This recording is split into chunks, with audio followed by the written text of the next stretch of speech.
Selamat malam rekan-rekan semua. Terima kasih sudah bergabung di Beta Talks. Terima kasih buat Mas Joseph. Terima kasih juga Mbak Cynthia sudah ikut hadir dan menjelaskan tentang apa itu schizophrenia. Jadi mungkin nanti ada beberapa hal yang sudah dijelaskan oleh Mbak Cynthia tentang gejala-gejala atau simptomnya dari schizophrenia.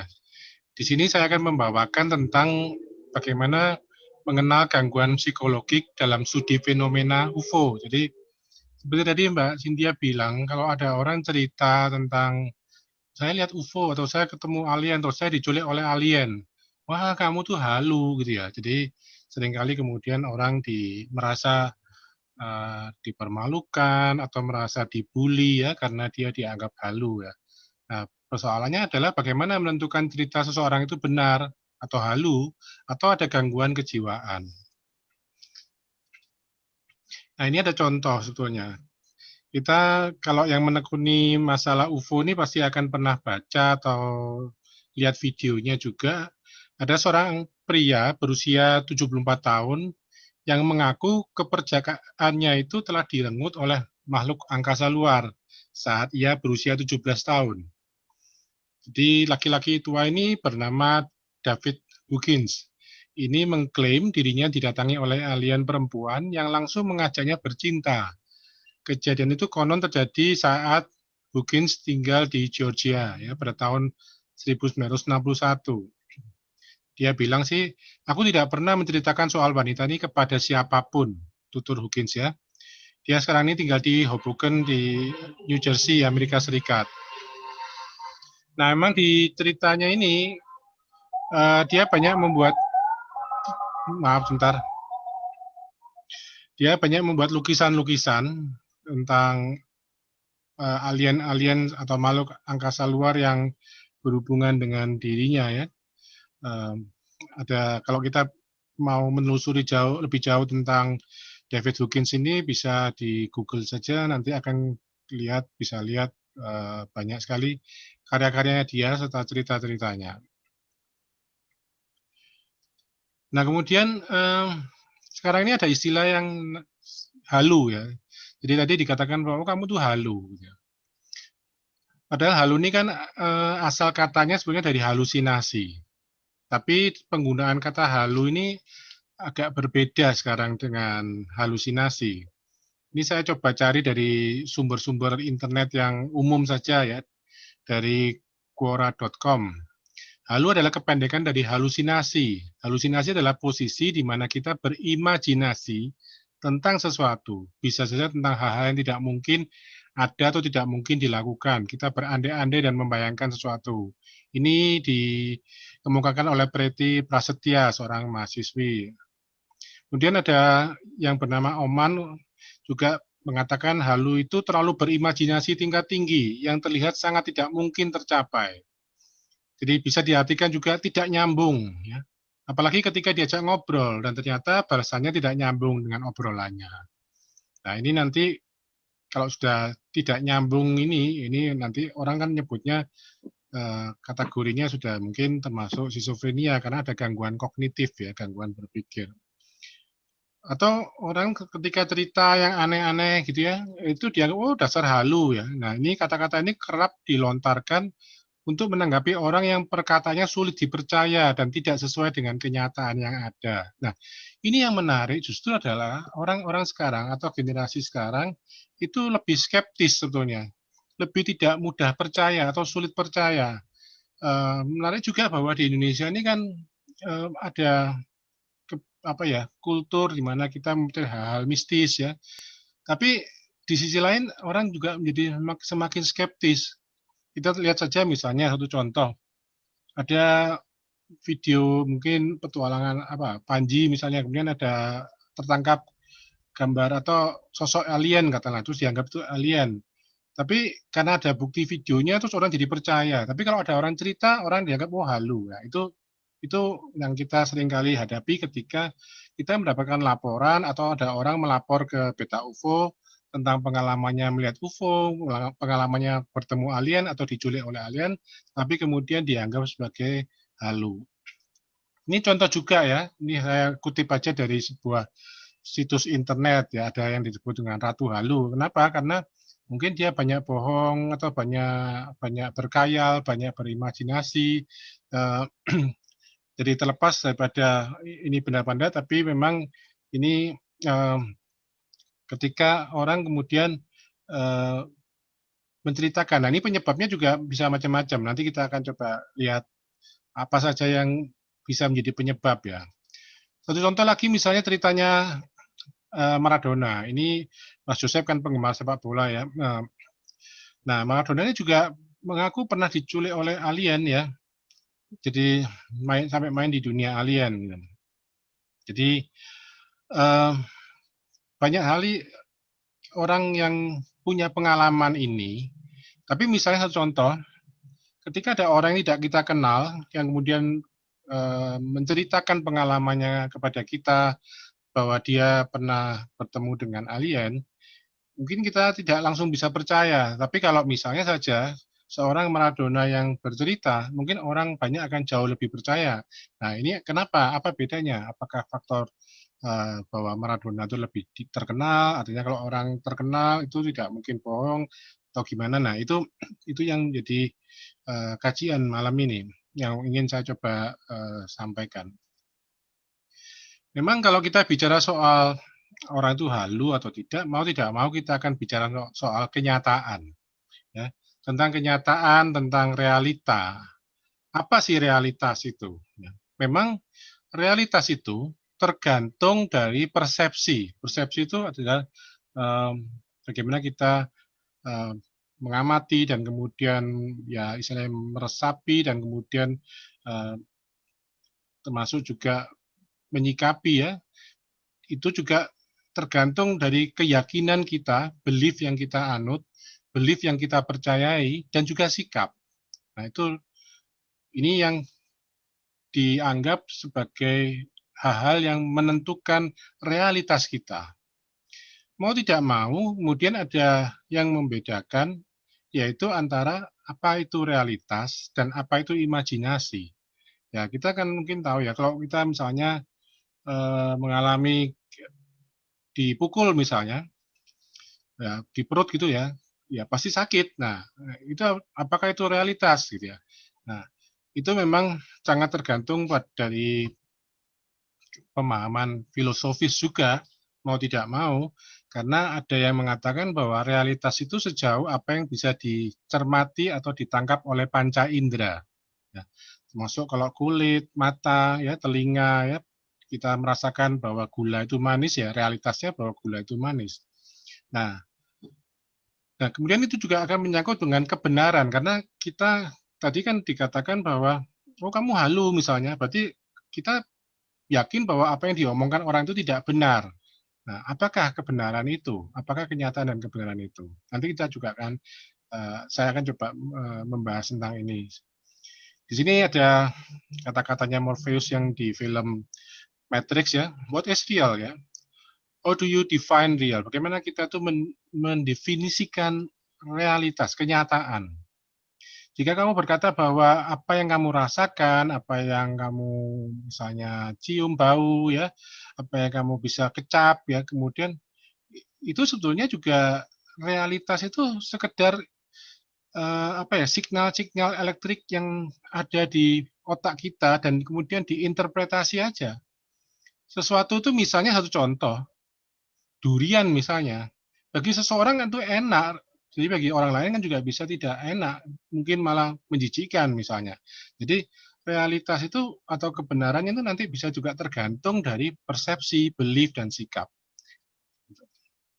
Nah, ini saya akan coba membawakan tentang beberapa jenis atau macam yang mungkin terjadi ya.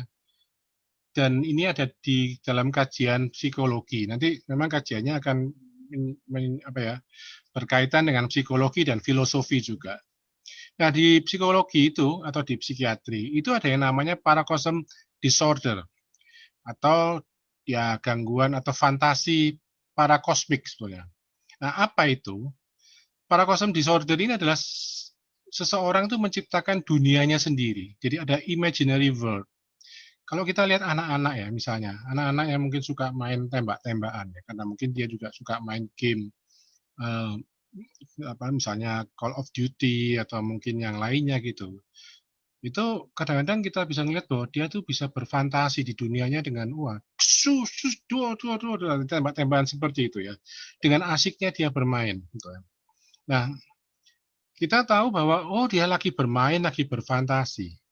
Dia ada berfantasi dalam dunianya. Dia bisa membayangkan bahwa, oh lagi ada musuh, musuh yang lagi nembak. Jadi dia kemudian bisa semacam merunduk misalnya untuk menghindari tembakan-tembakan dari musuhnya. Padahal nggak ada kan.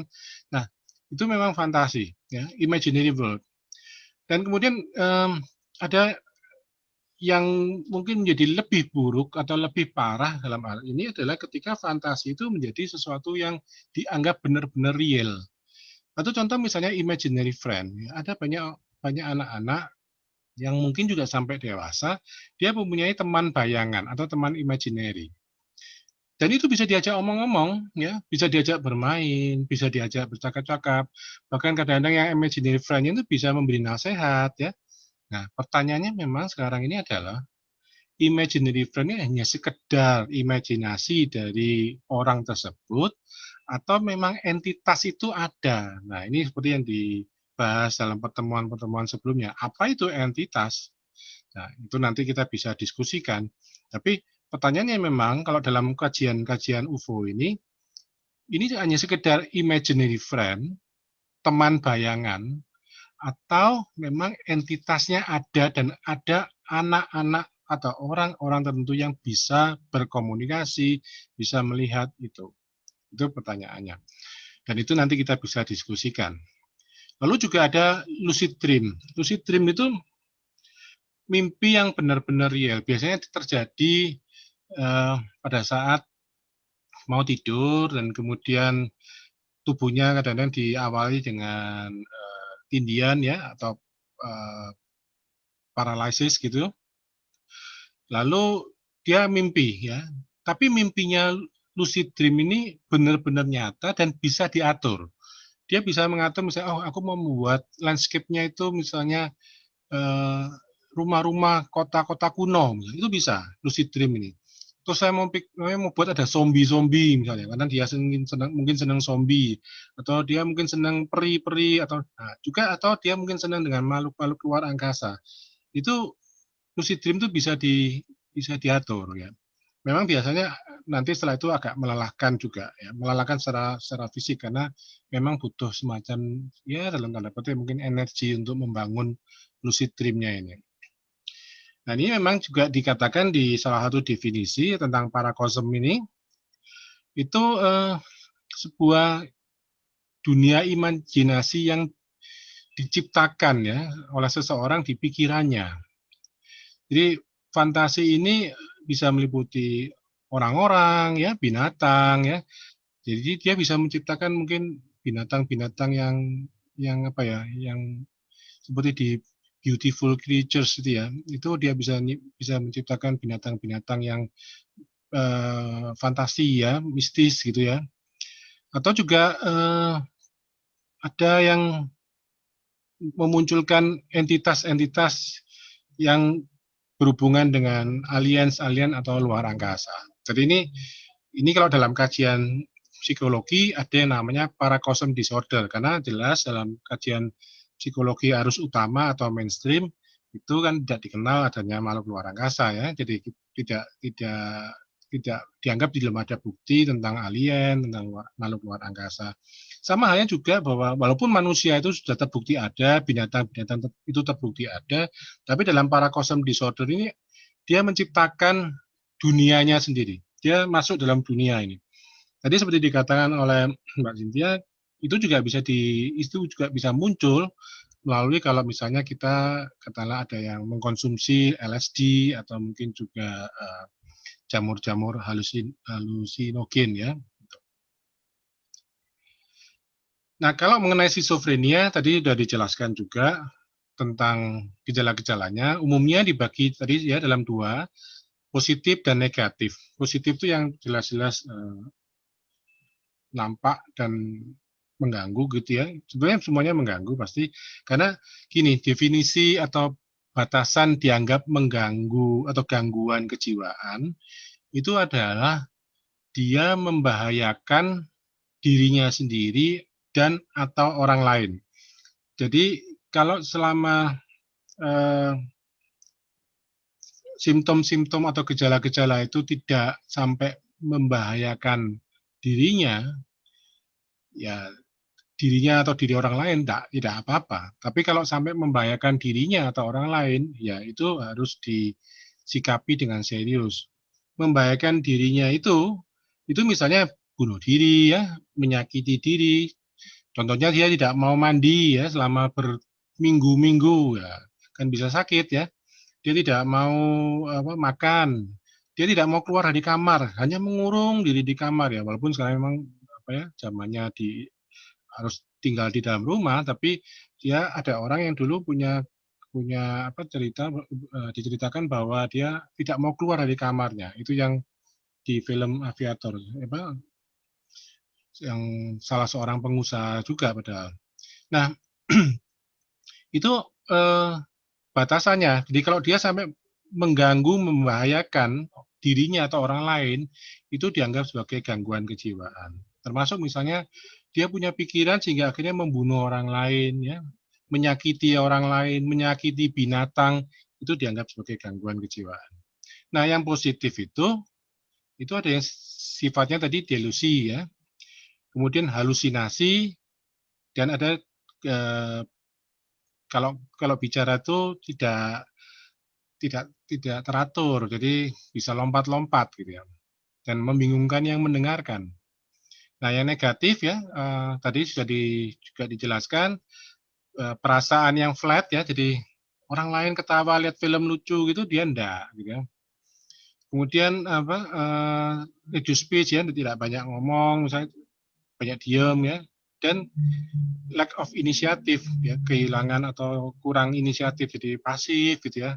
Ya mungkin tidak bersemangat. Nah, ini saya coba bahas yang terutama akan bisa berhubungan dengan fenomena UFO ya. Pertama yang gangguan delusi. Gangguan delusi adalah satu jenis gangguan mental serius yang dikenal dengan istilah psikosis ya. Jadi kalau misalnya ada yang dirinya lah atau mungkin orang dekatnya atau temannya yang pernah misalnya didiagnosis oleh dokter jiwa misalnya sebagai psikosis, pada umumnya itu ada gangguan delusi. Nah, apa itu? Ini ditandai dengan ketidaksinambungan antara pemikiran, imajinasi, dan emosi dengan realitas yang sebenarnya. Tadi dicontohkan oleh Mbak Cynthia, misalnya orang merasa dirinya sebagai Superman. Di Indonesia ini sebetulnya cukup banyak orang yang merasa dirinya sebagai Ratu Adil, ya, merasa dirinya sebagai Satrio Piningit, merasa dirinya sebagai ya katakanlah mungkin ya ada yang salah satu mungkin yang kita juga kenal itu merasa dirinya Imam Mahdi ya, atau mungkin merasa dirinya Nabi ya, itu kan banyak. Jadi itu orang-orang ini mengalami delusi. Jadi dan seringkali memiliki pengalaman yang jauh dari kenyataan. Penderita gangguan delusi meyakini hal-hal yang tidak nyata atau tidak sesuai dengan keadaan sebenarnya. Nah, ini kan juga baru-baru ini atau tahun lalu misalnya itu ada yang mengaku raja gitu ya, atau mengaku punya kerajaan yang punya empire yang sangat bisa menentukan dunia ini seperti apa ya, seperti itu ya. Jadi walau sudah terbukti bahwa apa yang diyakini penderita berbeda dengan kenyataan, penderita tetap berpegang teguh pada pemikirannya, dia tetap yakin bahwa dirinya memang seorang misalnya raja, dirinya memang seorang nabi misalnya atau lain sebagainya. Jadi itu adalah gangguan delusi. Nah, jenis-jenisnya misalnya adalah paham kebesaran, grandios. Grandios ini itu kebesaran atau megalomania ini memiliki keyakinan atas akan kekuasaan, kecerdasan, identitas yang memungkinkan. Jadi seperti tadi ya, dia merasa dirinya itu Satrio Piningit atau Ratu Adil atau dan sebagainya itu. Kemudian erotomania. Erotomania ini meyakini dirinya sangat dicintai oleh seseorang. Seringkali terjadi ya, seorang yang menjadi objek delusi adalah orang-orang terkenal, misalnya bintang film. Oh, bintang film ini itu pacar saya itu. Nah, seperti itu ya. Jadi berkedudukan penting ya. Jadi dia merasa bahwa dia dicintai oleh orang itu. Cinta secara erotis ya. Nah, penderita umumnya nanti kadang-kadang kalau itu bisa dia jangkau, bisa temui, dia akan menguntit dan berusaha melakukan kontak dengan objek delusinya. Jadi mungkin mengejar, mengirim-ngirim bunga, mungkin mengirim-ngirim apalah gitu ya. Itu erotomania. Atau paham kejar. Nah, ini yang sering orang disebut dengan paranoid ya. Paham kejar ini penderita merasa dirinya terancam karena yakin bahwa ada orang lain yang mau menganiaya dirinya, memata-matai atau berencana mencelakainya. Ini bahayanya kalau misalnya dia berada di tempat umum, di restoran misalnya, kemudian dia melihat ada sekelompok orang di meja lain sedang bercakap-cakap, dan dia kemudian berpikir, oh, orang itu sedang ngomongin saya ini. Dan orang-orang itu ada rencana mungkin mau membunuh saya. Jadi sebelum saya dibunuh, saya bunuh dulu. Nah, ini yang bahayanya kan. Jadi dia bisa melakukan tindakan yang agresif atau bisa juga negatif, karena dia punya keyakinan bahwa orang yang dia dia kira atau dia pikirkan itu punya rencana untuk menyakiti atau mau membunuh dirinya. Nah, kemudian paham cemburu. Ini banyak ya, cukup banyak sebetulnya. Jadi sebetulnya yang menderita gangguan ini, delusi ini, karena jenisnya memang macam-macam, ada banyak orang yang percaya atau penderita ini percaya bahwa pasangannya tidak setia pada dirinya. Padahal tidak didukung dengan fakta apapun. Jadi ini yang sering disebut dengan posesif ya, atau ya orang mungkin kadang-kadang merasa dicurigai terus-menerus, WA-nya handphonenya selalu dicek ya, dan sebagainya ya, kemana-mana kemudian diawasi, bahkan sampai mungkin menyewa detektif partikelir misalnya untuk membuntuti pasangannya. Jadi ada paham-paham cemburu seperti ini. Kemudian ada yang campuran ya, jadi campuran dari beberapa jenis gangguan ini. Nah, ini kan bahayanya misalnya erotomania dicampur dengan paham cemburu. Jadi dia merasa orang itu mencintai dirinya, jadi menganggap orang itu sebagai pacarnya, terus cemburu. Nah, ini kan bahaya. Akibatnya apa? Pasangan dari objek yang dia cintai itu bisa aja kemudian disingkirkan karena dia cemburu. Itu. Kemudian mengenai halusinasi. Tadi tentang delusi ya. Halusinasi adalah gangguan persepsi yang membuat seseorang mendengar, merasa, mencium aroma, dan melihat sesuatu yang kenyataannya tidak ada. Pada keadaan tertentu, halusinasi dapat mengakibatkan ancaman pada diri sendiri dan orang lain. Ini yang seringkali gini, kalau di orang-orang yang menggunakan LSD, itu ada yang disebut dengan halusinasi terbang. Ya. Jadi kadang-kadang mengapa ada orang yang menggunakan narkoba itu kemudian dia lompat dari jendela yang di apartemen tinggi gitu.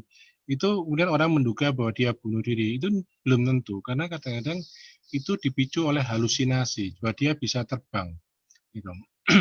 Dan atau mungkin di tempat di luar sana itu sangat indah dan kemudian dia melompat ke sana. Nah, jenis-jenisnya adalah misalnya pertama halusinasi pendengaran. Ini dia bisa kemudian mendengarkan atau salah persepsi yang salah dari bunyi ya, musik, kebisingan atau suara.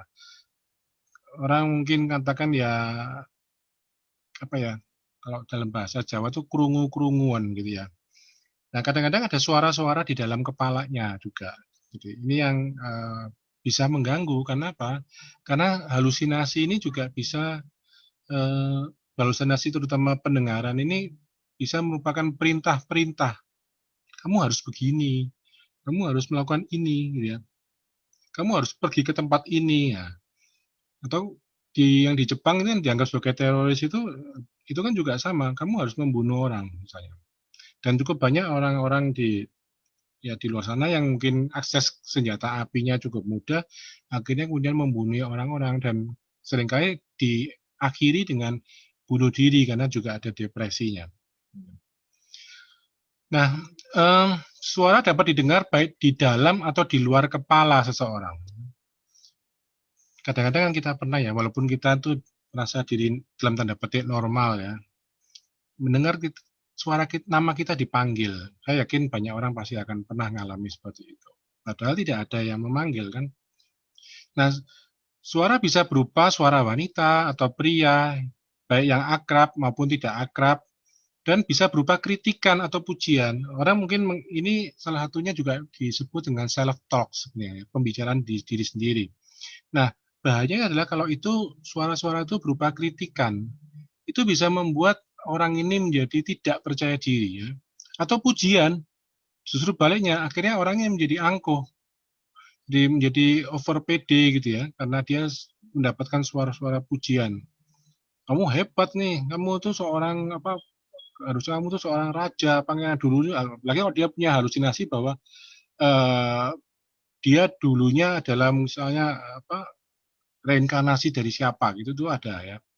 Nah, ini memang suatu hal yang sangat sangat menarik untuk dikaji karena kalau kita bicara psikologi dengan point of view psikologi, jelas akan beda nanti dengan point of view misalnya dengan metafisika atau dengan spiritualitas dan sebagainya ya.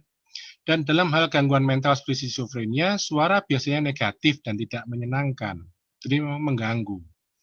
Pada penderita skizofrenia, gejala umum adalah mendengar suara orang yang bercakap-cakap dan berkomentar. Ketika yang mendengar suara-suara berbicara, biasanya itu adalah suara dua orang atau lebih yang berbicara pada satu sama lain. Mendengar kritikan atau komentar tentang dirinya, ya, perilakunya atau pikirannya. Nah, ini seperti tadi, dia misalnya duduk di sebuah restoran, kemudian dia bisa mendengar dalam tanda petik orang di seberang sana, di meja yang lain tuh membicarakan dirinya, padahal dia tidak. Nah, itu seperti kan dia punya telinga seperti Superman gitu ya, bisa mendengarkan jarak jauh gitu. Tapi ini memang bisa terjadi pada penderita yang mengalami halusinasi pendengaran. Di lain waktu, suara dapat memberitahu untuk melakukan sesuatu atau menjadi perintah. Yang berikutnya adalah halusinasi pengecapan ya. Jadi dia merasa apa mulutnya, lidahnya itu merasa sesuatu gitu. Kemudian ada halusinasi penciuman, olfaktori. Ya, nanti ini juga bisa mengganggu karena biasanya bau yang dicium itu tidak menyenangkan, bau yang tidak sedap ya. Padahal sebenarnya bau itu kalau orang lain tidak bisa mencium, tidak ada gitu ya. Ada halusinasi sentuhan ya. Nah, ini dia merasa dipegang atau disentuh orang lain, padahal tidak ada orang ya. Nah, kadang-kadang nanti ini dihubungkan nanti dengan wah ini disentuh makhluk halus ya. Bisa saja seperti itu. Disentuh oleh jin misalnya gitu. Nah, kemudian halusinasi penglihatan. Ini adalah sebuah persepsi yang salah pada pandangan. Isi dari halusinasi dapat berupa apa saja, seperti bentuk, warna, kilatan cahaya. Tapi biasanya orang atau tokoh-tokoh seperti manusia munculnya. Jadi kalau misalnya dia melihat sosok, itu akan sosoknya seperti manusia. Misalnya seseorang merasa ada orang berdiri di belakangnya, meskipun tidak ada siapa-siapa. Terkadang mungkin mengalami persepsi yang salah dari salah seorang tokoh yang berkaitan dengan agama. Ya, entah mungkin misalnya melihat ada setan, ya, melihat ada jin, melihat ada apa, ya siapa mungkin ya, mungkin yang dianggap sebagai nabi-nabi ya atau malaikat dan sebagainya ya. Itu bisa merupakan halusinasi penglihatan. Kemudian ada juga halusinasi somatik, di mana dia mengalami perasaan tubuh yang nyeri parah gitu ya, seperti disayat, dipotong dan sebagainya seperti itu. Nah, ini juga ada yang lain ya. Saya akan lompat lagi nanti ke hal lain, yaitu ini disebut dengan sindrom Alice in Wonderland. Nah, sindrom Alice in Wonderland ini atau ABS ini dikenal juga dengan istilah Touch syndrome atau dysmetropsia ya. Adalah kelainan neurologis langka memang, jarang terjadi, yang ditandai dengan distorsi persepsi visual, citra tubuh dan pengalaman waktu. Jadi ada disorientasi waktu, ada juga merasa dirinya tubuhnya itu menjadi besar ya, atau menjadi tubuhnya terlihat menjadi sangat kecil dan orang lain menjadi sangat besar. Ini ada gejala seperti ini. Ini hanya untuk pengetahuan saja ya bahwa ada seperti ini. Jadi kadang-kadang mungkin ketika orang misalnya melihat di hutan gitu misalnya, kemudian dia bertemu sosok orangnya tinggi besar ya, mungkin ada 20 meter. Mungkin dia mengalami sindrom Alice in Wonderland ini, bahwa dia merasa tubuhnya menjadi kecil. Seperti itu. Nah, ini yang menarik sebetulnya, yaitu yang disebut dengan fantasi prone personality. Apa itu ya? Jadi fantasi prone personality atau kepribadian rawan fantasi adalah watak atau ciri kepribadian di mana seseorang mengalami keterlibatan yang luas dan mendalami seumur hidup dalam fantasi. Disposisi ini merupakan upaya setidaknya sebagian untuk lebih menggambarkan imajinasi yang terlalu aktif atau hidup di dunia mimpi. Hampir mirip dengan paracosm disorder itu ya.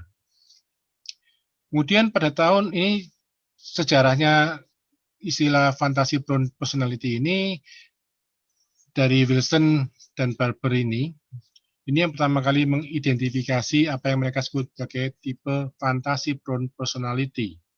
Dan studi ini sebenarnya diperluas dari pengamatan Josephine Hilgard ya, terhadap orang-orang yang sangat rentan terhadap hipnosis. Mereka adalah orang-orang yang tidak hanya menjalani kehidupan yang kaya fantasi ya, tapi tampaknya mengaburkan batas antara fantasi dan kenyataan. Kita kan ya kita harusnya ya sebagai orang yang umumnya itu bisa membedakan mana yang fantasi dan kenyataan. Kita tahu misalnya, oh Harry Potter itu fantasi, oh Lord of the Rings itu fantasi, Star Wars itu fantasi ya. Tapi ada orang-orang yang tidak bisa membedakan bahwa itu benar, itu terjadi ya. Ya itu ini adalah fantasi prone personality. Ini agak beda dengan misalnya, oh saya mempercayai kisah Mahabharata itu adalah kisah nyata, itu beda ya. Jadi lain, bukan fantasi prone personality. Tapi fantasi prone personality ini orang merasa bahwa dia tidak lagi bisa membedakan antara fantasi dengan kenyataan. Dan ini ada 14 karakteristik ya umumnya. Yaitu yang pertama, menjadi subjek hipnotis itu yang sangat baik. Jadi orang ini memang gampang dihipnosis. Dia memiliki teman bermain imajiner sebagai seorang anak. Ya, ketika dia anak-anak, dia punya teman bermain imajiner. Ini salah satu karakteristiknya. Menurut studinya Wilson, Barber, dan juga Josephine Hilgard ini. Sering berfantasi sebagai seorang anak.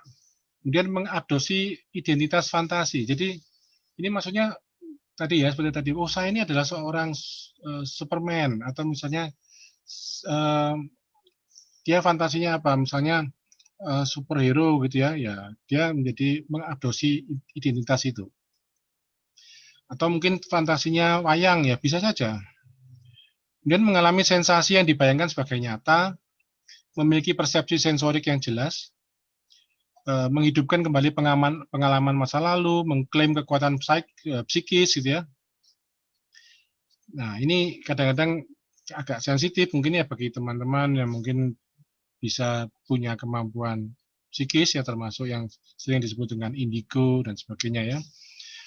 Ini kembali lagi ya, ini point of view-nya memang dari segi psikologi. Paling tidak kita punya background pengetahuan tentang itu. Lalu ciri lainnya adalah memiliki pengalaman di luar tubuh ya. Nah, di luar tubuh ini artinya bisa out of body experience atau bisa melakukan astral projection. Nah, ini kalau memang di kajian psikologi dia termasuk kategori fantasi prone personality. Menerima puisi pesan dari roh, dari spirit. Nah, ini channeling ya. kecerdasan yang lebih tinggi atau standard master mengirimkan pesan. Nah, ini salah satu karakteristiknya dan jenisnya ya. Terlibat dalam penyembuhan. Jadi ini mempunyai kemampuan dianggap terapis dan sebagainya seperti itu, menghadapi penampakan, maksudnya dia melihat sosok-sosok itu ya, mengalami halusinasi hipnagogik, ya mimpi bangun itu dia mimpi merasa dirinya sadar ya, dalam mimpi ya, gitu. Melihat citra hipnagogis klasik seperti roh dan sebagainya atau monster atau apa gitu ya. Termasuk juga alien-alien ini. Nah, ini memang tentunya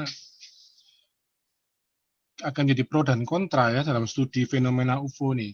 Kalau kita misalnya mau ikut kajian psikologi secara kaku ya, tentu pasti akan, kamu pasti akan mengalami namanya fantasy prone personality. Tapi pertanyaan kita tetap sama, apakah yang dilihat itu memang hanya fantasi, dalam arti termasuk halusinasi, atau itu memang benar ada entitasnya?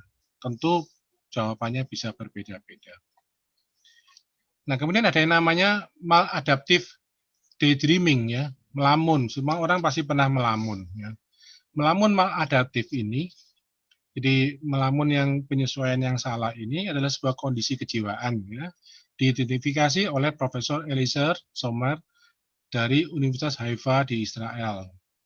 Nah, kondisi ini menyebabkan lamunan yang sangat intens sehingga mengalihkan perhatian seseorang dari kehidupan nyata mereka. Seringkali peristiwa kehidupan nyata memicu lamunan ini. Nah, banyak orang mengira penderita maladaptive daydreaming ini sama dengan schizophrenia.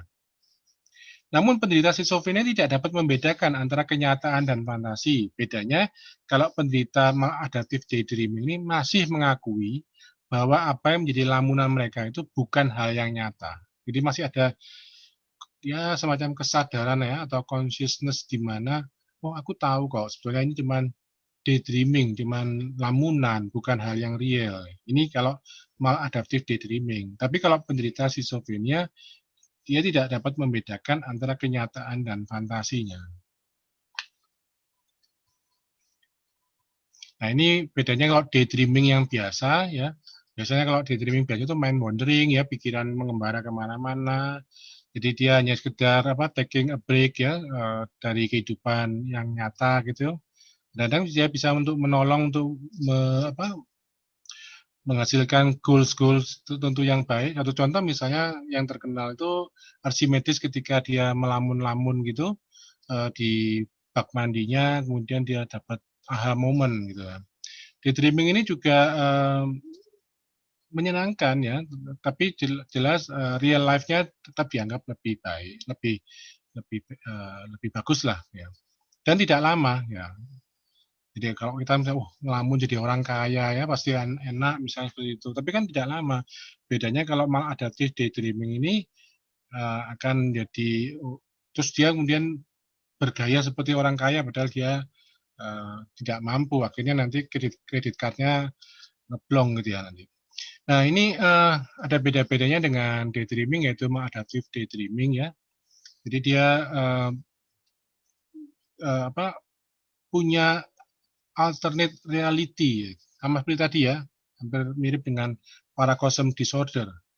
Bahkan dia berusaha dengan daydreaming-nya itu, dengan lamunannya itu dia berusaha untuk lari dari kenyataan. Ya. Bahkan ini bisa terjadi ketika dia lagi belajar, lagi kerja, dan ini akan menjadi sebuah gangguan. Dan daydreaming-nya ini menjadi sumber satu-satunya dari kebahagiaannya dia. Jadi dia merasa hidupnya itu sudah istilahnya itu banyak susah gitu, padahal ya belum tentu dia tuh menderita harusnya ya, tapi dia merasa dirinya menderita dan dia melamun supaya dia bisa happy, dia bisa bahagia dalam lamunan itu. Dan itu bisa berjam-jam ya, dan itu nantinya membuat dia tidak produktif. Kemudian yang juga sering harus disikapi atau diketahui juga dalam studi fenomena UFO ini adalah kepribadian narsistik. Narsistik ini merupakan jenis kepribadian yang ditandai dengan merasa dirinya lebih penting dari orang lain. Ya. Nah, ini kemudian kurang peduli terhadap lingkungan sekitar dan mudah cemburu terhadap keberhasilan orang lain, mudah iri. Gitu ya. Dia merasa dirinya lebih hebat. Ya. Narsistik ini dapat berupa ciri kepribadian, dapat pula berupa gangguan kepribadian. Kalau dia berupa kepribadian, itu biasanya ya orang yang mengalami dan orang di sekitarnya itu tidak merasa terganggu. Tapi kalau sudah menjadi sebuah gangguan kepribadian narsistik, si penderita ini mengalami gangguan dalam interaksi dengan orang-orang di sekitarnya, dan orang lain juga akan merasa terganggu karena sikapnya. Kemudian yang lain adalah pembohong patologis atau disebut dengan pathological liars. Ya, ini kan pasti akan kita hadapi karena ya yang masuk laporan atau laporan-laporan yang diterima oleh Beta UFO tidak semuanya itu benar ya. Tidak semuanya orang tuh niatnya baik untuk benar-benar melaporkan. Kadang-kadang ada yang suka berbohong. Nah, kebohongan patologis atau juga dikenal sebagai mitomania atau pseudologia fantastica adalah perilaku kronis dari kebohongan kompulsif. Jadi orang-orang yang memang suka bohong. Dia mengaku mungkin pernah tinggal di Amerika ya, atau pernah tinggal di mana gitu ya, padahal enggak ya. Jadi dia bohong. Dan itu atau mungkin juga dia keturunan siapa, itu juga bisa ya. Karena untuk mengangkat derajatnya dia gitu, itu juga bisa. Nah, ini bisa diperparah kalau orang-orang dengan gangguan halusinasi lalu mendapatkan informasi yang salah dari orang lain. Ini bahaya juga. Jadi satu contoh misalnya, orang yang kemudian diberitahu oleh orang lain bahwa kamu ini adalah reinkarnasi dari misalnya makhluk luar angkasa. Kemudian dia percaya dan dia kemudian meyakini itu. Jadi itu semacam ya kalau mungkin istilahnya placebo. Jadi ada orang yang kemudian melabel dirinya seperti itu dan dia kemudian meyakininya seperti itu. Tapi ini kalau bicara soal pembohong patologis, itu orang-orang seperti ini akan merasa lebih nyaman ketika dia berbohong daripada berkata jujur. Menurut psikolog Dr. Michael Barton ini dari Psychology Life Well, itu berbohong akan menjadi kebiasaan sehari-hari seseorang pembohong patologis. Ini tadi sudah disebutkan ya, disebut dengan pseudologia fantastica. Nah, biasanya ini berbohong terus-menerus, kompulsif, dan terencana. Saya pernah menangani kasus juga, ada orang yang ada gejala erotomania, jadi dia merasa bahwa dicintai oleh seseorang, dan kebetulan seseorang ini justru adalah seorang pemuka agama, ya, yang harusnya tidak menikah, ya, selibat gitu ya. Nah, dia kemudian bisa membuat cerita yang sangat hebat, yaitu berbohong bahwa dia adalah asisten dari seorang pengusaha terkenal di Jakarta dan yang kemudian dia akan mengajak kerjasama membangun usaha. Nah, ini ceritanya tuh begitu hebat, ya, begitu meyakinkan sampai orangnya akhirnya kalau ketahuan tuh kok ya goblok sekali kok bisa ketipu gitu ya. Jadi hebatnya seorang pathological liar ini tidak bisa main-main gitu. Nah, dia bisa menciptakan riwayat diri yang tidak sebenarnya. Ya. Misalnya, ia telah meraih prestasi tertentu atau sebaliknya atau pernah mengalami suatu kondisi buruk. Jadi ini untuk dikasihani biasanya. Mengklaim menderita penyakit tertentu, berbohong untuk membuat orang lain terkesan, seperti berkerabat dekat dengan seorang artis atau pejabat tinggi negara. Kadang-kadang mungkin, oh saya ini keturunan dari raja ini misalnya. Nah, kebiasaan berbohong patologis diperkirakan menjadi salah satu gejala dari gangguan kepribadian tersebut. Itu termasuk gangguan kepribadian ambang ya, ada yang namanya borderline personality disorder. Gangguan yang membuat penderitanya sulit mengatur emosi, sering mengalami perubahan mood, perasaan insecure, merasa tidak aman, perasaan tidak stabil. Kemudian gangguan kepribadian narsistik. Jadi orang yang gangguan kepribadian narsistik ini ada kecenderungan untuk menjadi pathological liar, pembohong. Dia butuh pengakuan dan perlakuan spesial dari orang lain, oleh karena itu dia harus berbohong. Ini kita mungkin pernah ada kasus dulu yang di luar negeri yang mengaku apa ya, yang dia sekolah S3 mungkin ya. Kemudian gangguan kepribadian antisosial. Ini juga gangguan di mana dia tidak peduli mengenai kebenaran ya, serta kerap merampas hak dan menyakiti perasaan orang lain.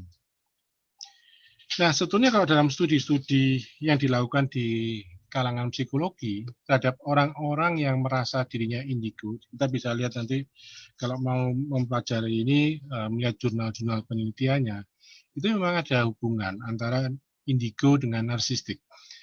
Itu memang dikatakan ya, pada umumnya seorang anak usia 0 sampai 7 tahun itu disebut dengan crystal children. Kemudian kalau setelah dewasa dia merasa dirinya indigo gitu ya. Walaupun di kalangan spiritualis ada definisi tersendiri ya, ada crystal children, rainbow child, rainbow kids dan sebagainya ya.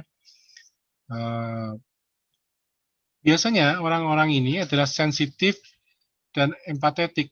Empatetik itu artinya dia mampu mampu merasakan perasaan orang lain.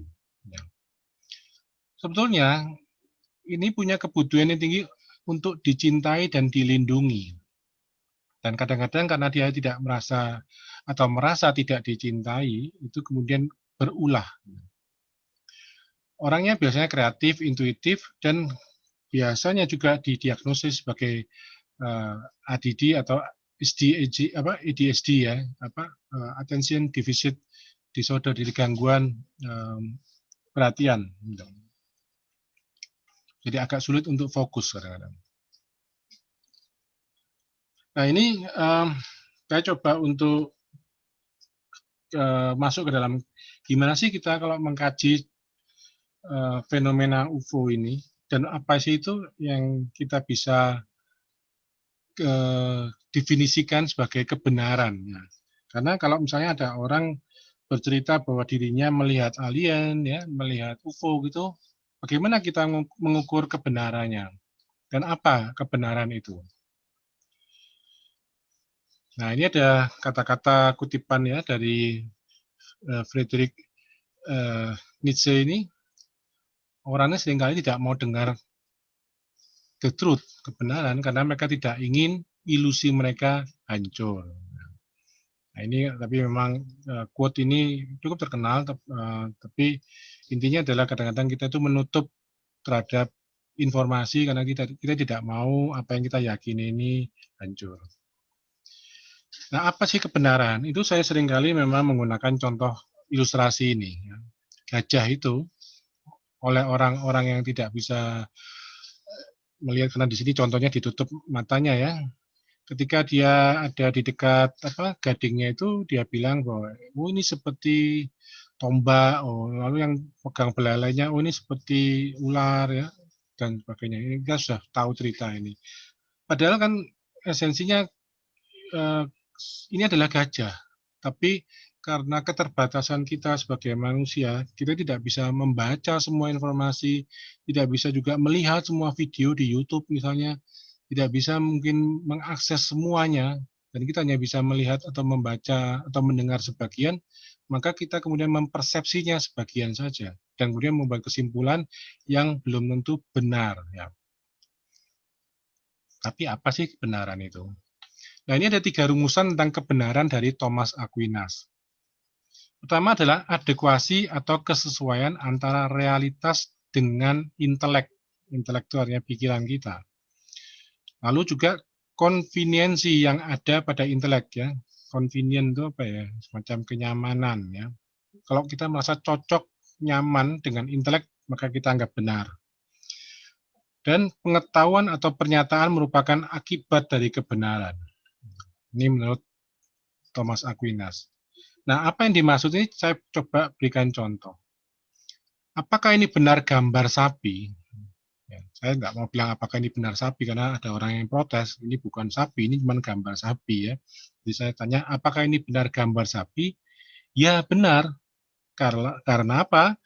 Karena ada kesesuaian antara realitasnya apa? Ya gambar sapi ini, dengan intelek kita. Benar. Gitu. Tapi kalau misalnya gini, tadi kan contohnya sapi ya. Ini ada sapi, kemudian orangnya secara intelek dia melihat, oh ini sapi ya, berarti benar. Tapi kalau misalnya saya tanya, apakah ini benar gambar kereta api? Maka jawabannya tidak benar. Karena tidak ada kesesuaian antara realitas, dalam hal ini adalah gambar ini, dengan intelek kita. Karena intelek kita mengatakan bahwa itu bukan kereta api, itu adalah pesawat terbang. Ya. Nah, intelek kita merasa tidak sesuai jika ini dikatakan sebagai kereta api, ya. Karena apa? Karena kita punya pengetahuan tentang kereta api itu seperti apa. Tetapi kalau sejak kecil kita diberitahu atau diajarkan bahwa ini adalah kereta api, akan beda loh. Artinya ketika diberitahu bahwa ini kereta api ya, Anda akan percaya bahwa itu benar.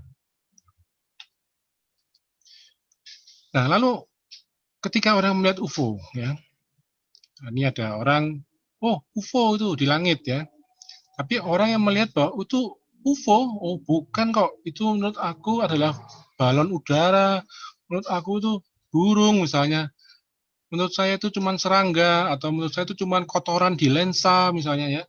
Nah itu akhirnya tidak terjadi kecocokan, sehingga dia kemudian menyimpulkan bahwa apa yang diomongkan oleh saksi mata itu tidak benar, dan bahasa yang kemudian tidak menyenangkan adalah dia, oh kamu halu, gitu ya. Ya, ini repotnya di situ.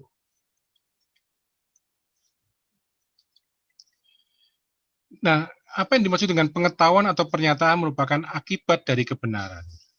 Ini ada contoh sederhana. Ada orang yang kemudian jalan-jalan ya di tengah malam ya, kemudian dekat kuburan, ternyata kemarin saya melihat sundel bolong ya misalnya. Dan karena dia merasa sudah melihat sundel bolong, maka itu dianggap benar. Dan dia tidak bohong ya, dia tidak mengada-ngada, jadi dia tidak mengarang cerita, dia memang merasa melihat sundel bolong.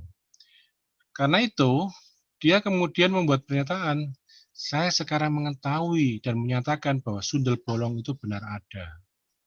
Ini banyak loh contoh seperti ini. Ada orang yang dulu tidak percaya ada UFO, tapi ketika dia merasa kemudian melihat UFO atau melihat sesuatu yang aneh di langit sedang terbang gitu, oh sekarang saya baru yakin bahwa UFO itu ada. Dan banyak orang yang tidak percaya pada UFO, kenapa? Ya karena saya belum lihat, gitu. Jadi karena pengetahuannya belum menjadi kenyataan buat dirinya, jadi dia menganggap hal itu tidak benar. Jadi ini hubungannya realitas dengan intelek menjadi benar, menjadi pengetahuan, jadi dia tahu. Jika Anda tahu, maka Anda tahu bahwa itu menjadi sebuah kebenaran. Nah, mengenai pengertian benar itu memang ini ada beberapa ya. Kelakuan benar kalau sesuai dengan batin, pengetahuan benar kalau sesuai dengan kenyataan.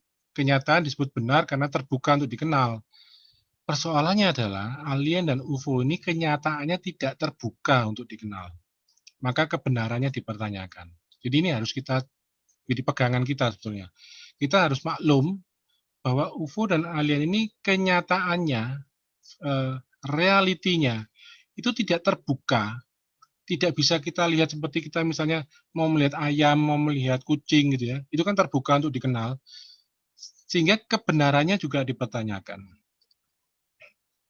Nah, contoh misalnya kita dapat evidence atau bukti berupa foto. Bagaimana sikap kita terhadap kenyataan? Nanti ada yang bilang bahwa oh ini hoax, ini cuma Photoshop misalnya, ini cuma CGI misalnya. Orang dengan gampang sekali seperti itu, padahal dia bukan expert di bidang misalnya kajian fotografi atau kajian video misalnya.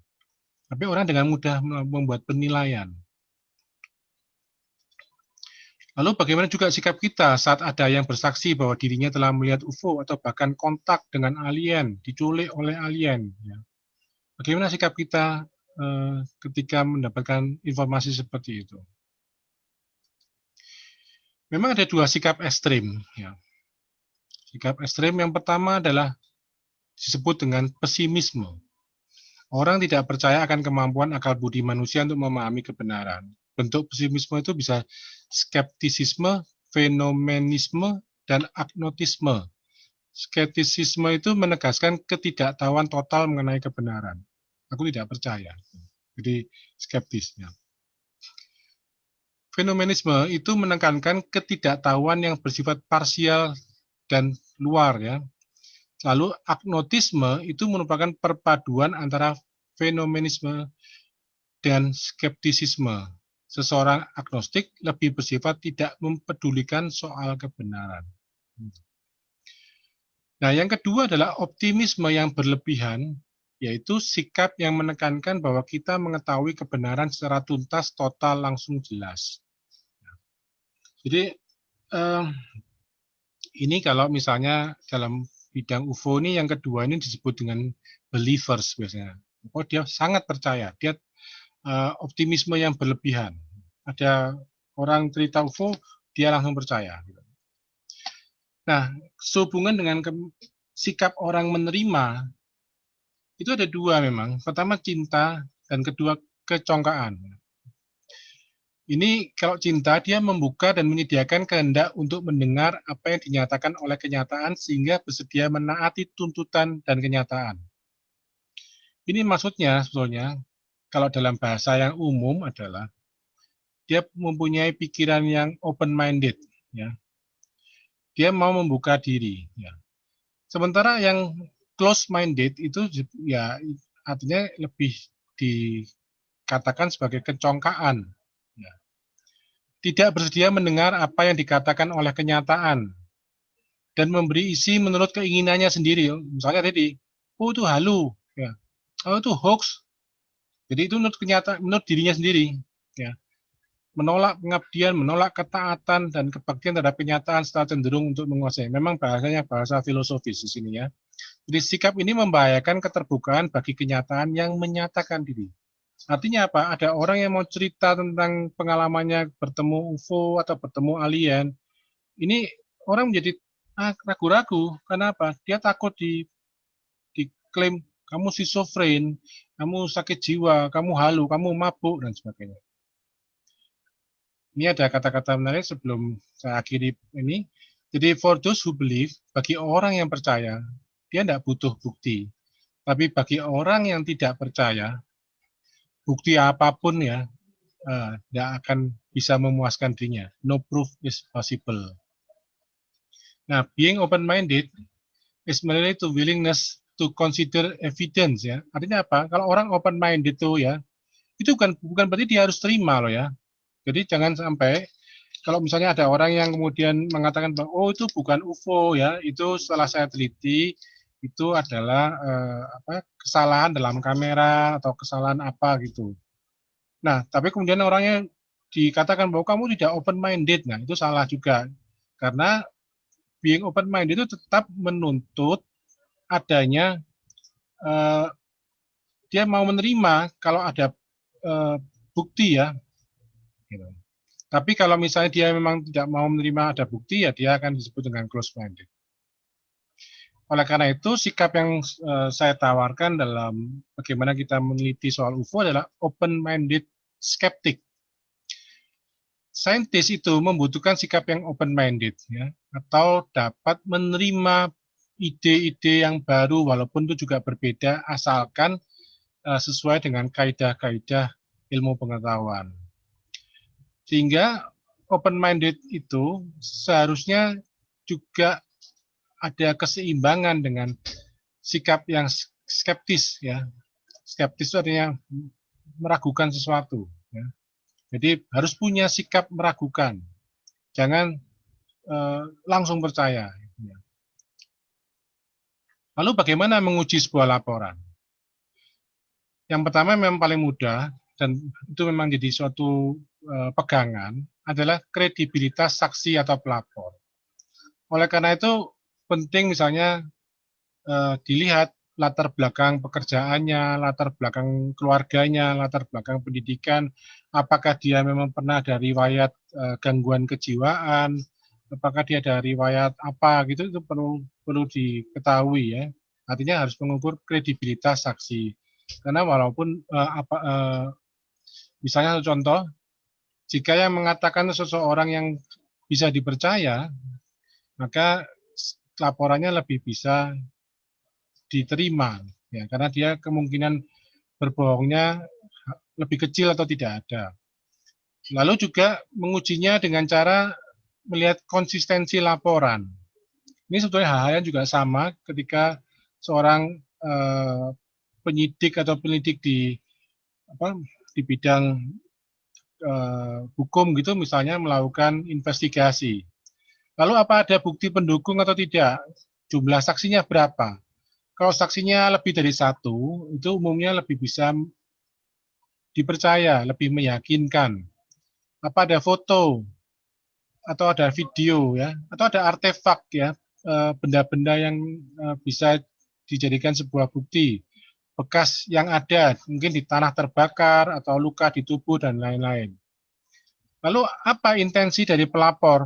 Apa uang misalnya? Oh, saya punya foto UFO, atau saya punya misalnya ini ada batu ini ada hubungannya dengan alien UFO, tapi kalau mau ya 1 juta rupiah ya, atau mungkin 10 juta ya.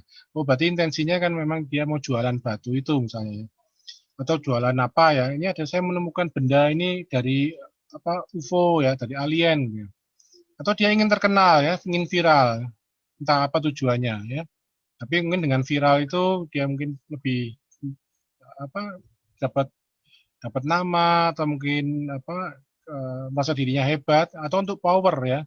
Misalnya dalam kultus ya, sebuah organisasi kultus ya, kalau dia misalnya melaporkan pengalamannya bertemu dengan makhluk dari luar angkasa gitu, dan itu diakui oleh katakanlah misalnya dari organisasi UFO gitu, maka itu menjadi sebuah legitimasi, dan itu bisa menjadi membuat dia lebih punya power ya. Nah, ini memang akan jadi pertanyaan, apakah perlu adanya lie detector menguji kebohongan? Apa perlu ada hipnosis misalnya? Dan juga ingat bahwa ketika kita menguji saksi ya, atau orang yang mengalami pengalaman bertemu atau melihat UFO atau bertemu atau diculik oleh alien, ini sangat tergantung dari pengetahuan, persepsi, belief, sikap, dan kemampuan dari penguji atau investigator. Artinya apa? Kalau investigatornya tidak tahu tentang seperti tadi ya, hal-hal yang sifatnya gangguan kejiwaan atau psikologis, maka dengan mudah, oh ya memang kamu itu bertemu dengan alien misalnya seperti itu ya, atau mengalami kontak dengan makhluk-makhluk luar angkasa. Tapi kalau kita paling tidak punya point of view yang lain, dari psikologi, dari spiritual, dari metafisika, dari antropologi misalnya, kita mungkin juga bisa membuat kajian itu lebih baik. Itu Mas Joseph, presentasi dari saya, mungkin kita bisa melanjutkan dengan tanya jawab. Terima kasih. Terima kasih Mas Nur. Luar biasa, banyak sekali istilah-istilah baru dan pengetahuan baru yang bisa kita dapat malam ini dari kajiannya Mas Nur dan Mbak Cynthia.